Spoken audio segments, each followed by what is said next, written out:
Jake Berry's here, though, former Conservative Party chairman. He's live at Birmingham as well. Jake, very good morning to you.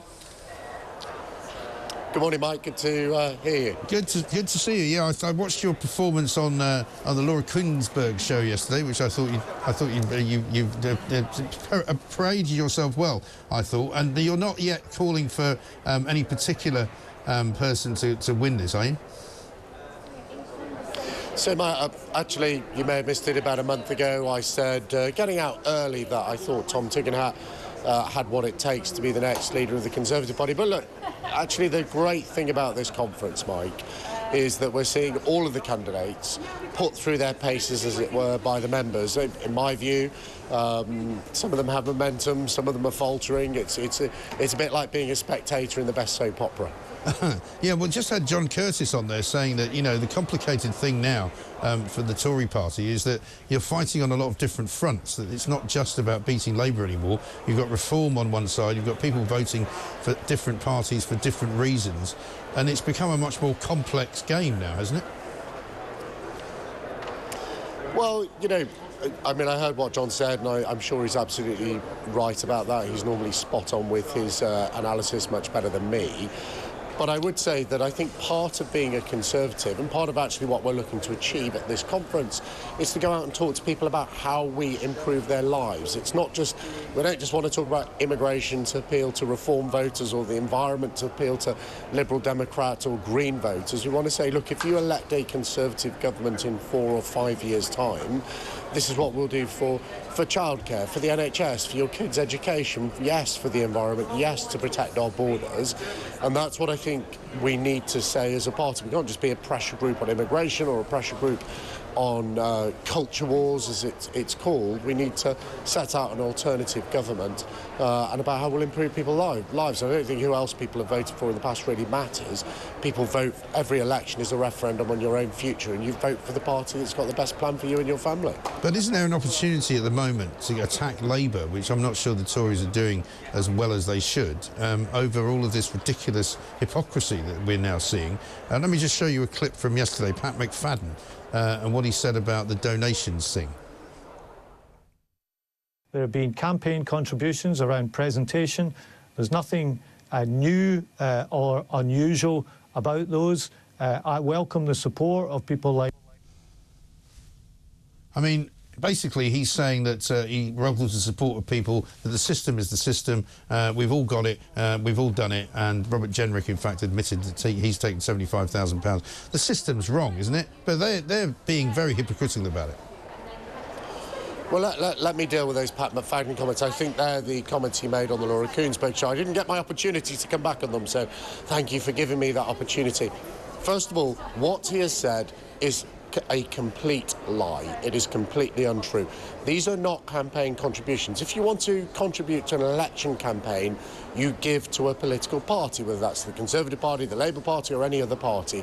These are direct donations to individuals. So to call them campaign contributions is, I mean, it's just a flat lie, frankly, and we don't use that word much in politics, but it is a lie. Now, your viewers and listeners would draw their own conclusions about why a very wealthy, multi-millionaire, maybe a billionaire, would want to give money directly to Keir Starmer, to Rachel Reeves, to Angela Rayner, to have that direct connection with them. People can draw their own conclusions about that, but it's not a political donation. You make political donations to political parties. The second thing he said yesterday, which is also incorrect, is that they're now sort of, you know, slamming the stable door after the horse has bolted, going to look at tightening up some of these rules. He said there are different rules that apply to shadow cabinet ministers as apply to ministers. Again, that is incorrect, because the rules for being an MP apply to everyone, because whether you're the Prime Minister or the most lowly backbencher, you are still a Member of Parliament. And in fact, when we had the alleged scandal about Boris Johnson's wallpaper, we actually found out about that, not because he declared it as Prime Minister, because he declared it under the rules that apply to an MP. The Labour Party's in a mess with this. It absolutely stinks. You know, people may be a bit more forgiving if they hadn't been puritanical and holier than thou when it came to issues like wallpaper, or, I mean, I don't think anyone donated clothes to Boris Johnson because he's such a scruffy bagger, really. Well, if they did, they would admit to it, if they hadn't been so... Yeah, exactly. But you know, if they hadn't been so puritanical when they were in opposition, people probably wouldn't care about this. And it's the hypocrisy. Yes. It is the rank hypocrisy of the Labour Party. And now Pat McFadden is doubling down on that by telling a lie, saying it's a political donation. It is not. I'm former chairman of the Conservative Party. I know what political donations are. People made them to this party, my party.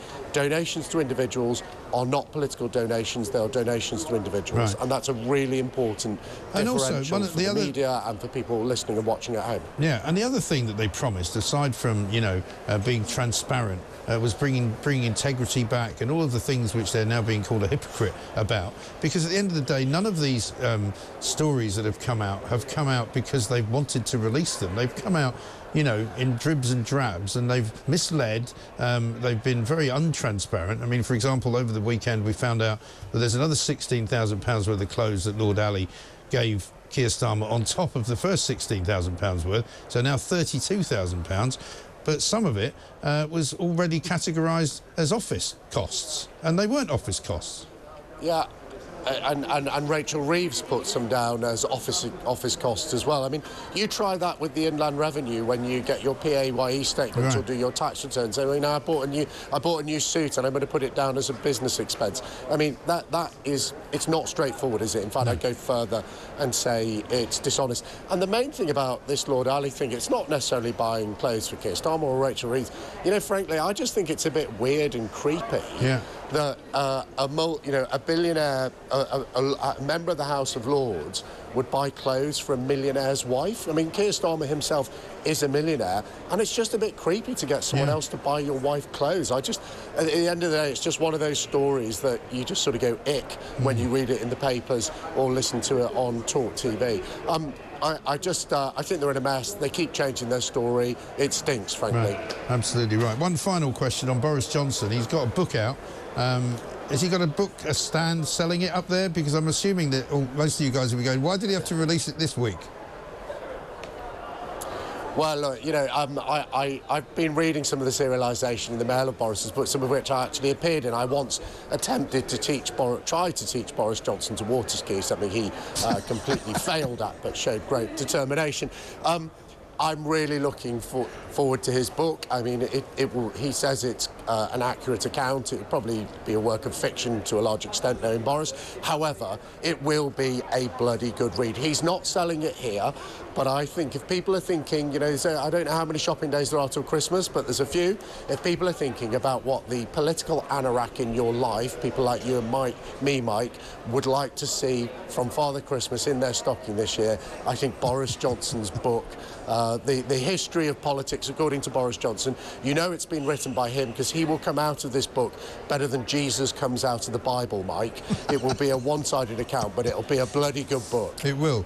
If you've got any footage of you teaching him how to water ski, I would pay good money for that, by the way. So go and see if you can find it. I haven't. I haven't, unfortunately, but I will just tell you one thing which may not be in the book is he decided when we were out there that he needs to go incognito, and he bought himself a new cagoule, and he said, I think people might be recognising me here, and he opened the hood on his cagoule and it was bright, luminous yellow. And I said to him, Boris, number one, that's made you easier to spot, and number two, it's exactly the same colour as your hair, so what do you think it hides you from? Exactly right. Well, Jake, have a good conference. Thank you very much indeed. Jake Berry there on his secret liaison with Boris Johnson trying to teach him to water ski. I can imagine that must have been quite difficult.